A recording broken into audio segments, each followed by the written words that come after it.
Tras siglos de esclavitud, discriminación y sometimiento, el resentimiento de la población maya acumulado contra blancos y mestizos detonaría en el conflicto armado más duradero y también en uno de los capítulos más sanguinarios en la historia de México.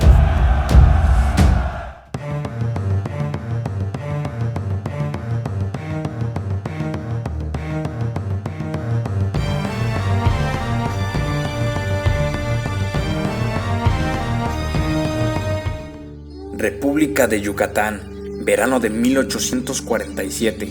A pesar de haber jugado un rol fundamental en la independencia de la joven república, lejos de haber conseguido poner fin a los malos tratos, la población maya permanecía reducida a la condición de siervos o esclavos, subyugados a blancos y mestizos. De esta forma, los caciques mayas, Manuel Antonio Ay, Cecilio Chi y Jacinto Pat, iniciaron movilizaciones convocando a la población indígena de la península para alzar la voz en contra de la opresión del gobierno criollo de Yucatán. Como respuesta a la insurrección, el presidente yucateco Santiago Méndez ordenó la persecución de los líderes mayas, y a pesar de que Cecilio y Jacinto lograron escapar a la parte más oriental de la península, Antonio Ay no corrió con la misma suerte, y el 26 de julio, acusado de conspiración, traición y separatismo, fue ejecutado en Valladolid. Pero el asesinato de Ay avivó el resentimiento maya, y liderados por Cecilio Chi, el más radical de los caciques, los mayas iniciaron incursiones armadas contra la población blanca y mestiza, y tomaron Tepic, dando oficialmente inicio a la guerra de castas. Para la guerra, las fuerzas mayas contaban con cerca de 10,000 hombres, mientras que las tropas yucatecas sumaban unos 5,000 soldados regulares, además de contar con cerca de 11,000 mayas más que eventualmente desertarían para unirse al bando insurrecto. Cabe mencionar que los mayas contaban con la experiencia de la guerra contra México en años previos, donde además de haber sido empleados como carne de cañón, habían conservado el arsenal provisto por el mismo gobierno de Yucatán. Con todo y el avance inicial del ejército yucateco, los mayas comenzaron a tomar más fuerza y para diciembre del mismo año controlaban ya más de la mitad de la península, devastando y exterminando poblaciones de mestizos y blancos. Así, a principios de 1848, las tropas de Chi y Pat continuaban su avance y el 21 de febrero atacaron la población de Bacalar, asesinando a casi todos los blancos, cuyos sobrevivientes huyeron hacia Corozal, en la entonces Honduras británica, hoy conocida como Belice.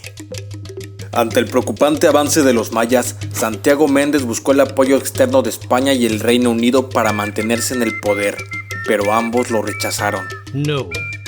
Mientras tanto, la guerra entre México y Estados Unidos acababa de terminar, y aprovechando el voraz expansionismo estadounidense, Méndez ofreció la soberanía de Yucatán a James K. Polk, pero a pesar de haber aceptado, el Congreso estadounidense no aprobó la anexión.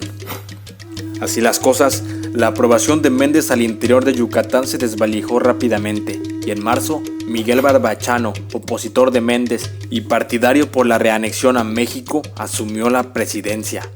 Lo dicho, en relación con su predecesor, Barbachano buscó el apoyo de México para restablecer el control sobre la península, y a pesar de haber salido debilitado tras la guerra contra Estados Unidos, el presidente interino, Manuel de la Peña y Peña, accedió a negociar la intervención de México. Consciente de su incapacidad para hacer frente a México y Yucatán juntos, Jacinto Pat optó por negociar la paz con Barbachano, concretada el 23 de abril en los tratados de Zucacad. Pero el radical Cecilio Chi rechazó los acuerdos y reafirmó sus intenciones por exterminar a la población no maya y en especial blanca de la península, reanudando así el conflicto armado. Ante la magnitud del conflicto, Barbachano optó por el pleno apoyo mexicano como la mejor opción para mantener el poder en Yucatán, y el 17 de agosto de 1848, Yucatán fue anexado a México, a cambio del financiamiento y apoyo militar en la campaña contra los mayas. Si bien la guerra continuó, las devastadoras lluvias del año obligaron a gran parte de los mayas a dejar las armas y concentrarse en las labores agrícolas, de las cuales su economía dependía totalmente. Así, la fuerza de los mayas fue poco a poco disminuida, reculando ante el avance del ejército mexicano. De esta forma, para 1849, el ejército mexicano había conseguido acantonar a las fuerzas mayas en el oriente de la península, en su paso eliminando en combate a Cecilio Chi. lo que debilitó aún más a los insurrectos. Y el 4 de mayo, las tropas mexicanas asaltaron Bacalar, que no obstante, fue recuperado 2 semanas después por Jacinto Pat. Frente a la decadencia de la rebelión, Jacinto Pat se dedicó a hacer proselitismo para reanimar su movimiento, y a mediados de 1849 patrocinó la creación de una religión conocida como la Cruz Parlante, producto del sincretismo entre el catolicismo y las ancestrales tradiciones mayas. Y a pesar de que Jacinto Pat fue asesinado en septiembre por traidores de su movimiento, para finales del mismo año fue fundada la ciudad y el estado independiente de Chan Santa Cruz, hoy conocida como Felipe Carrillo Puerto. Chan Santa Cruz se rigió tal y como los mayas prehispánicos, caracterizado por un gobierno teocrático, además de un fuerte apego a la naturaleza, y en este caso también por la devoción a la cruz parlante.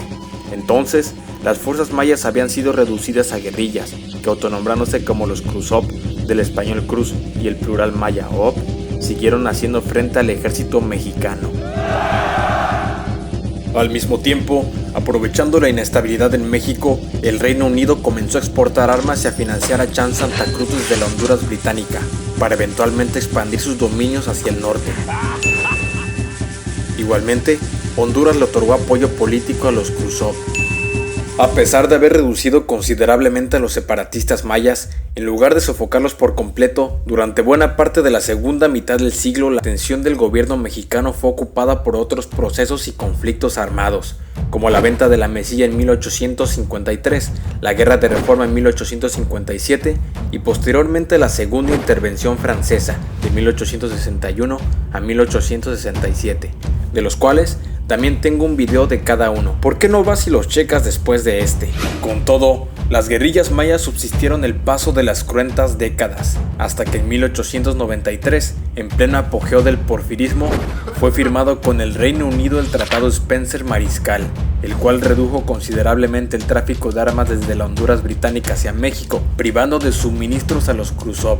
Sin embargo, los infatigables mayas no bajaron las armas, y fue hasta casi una década más tarde, en 1901, que finalmente el ejército federal puso bajo su control Bacalar, Chetumal y Chan Santa Cruz, terminando oficialmente con la guerra. Para más contenido considera suscribirte a mi canal, activar la campanita de notificaciones y compartir mis videos. Nos vemos en el próximo.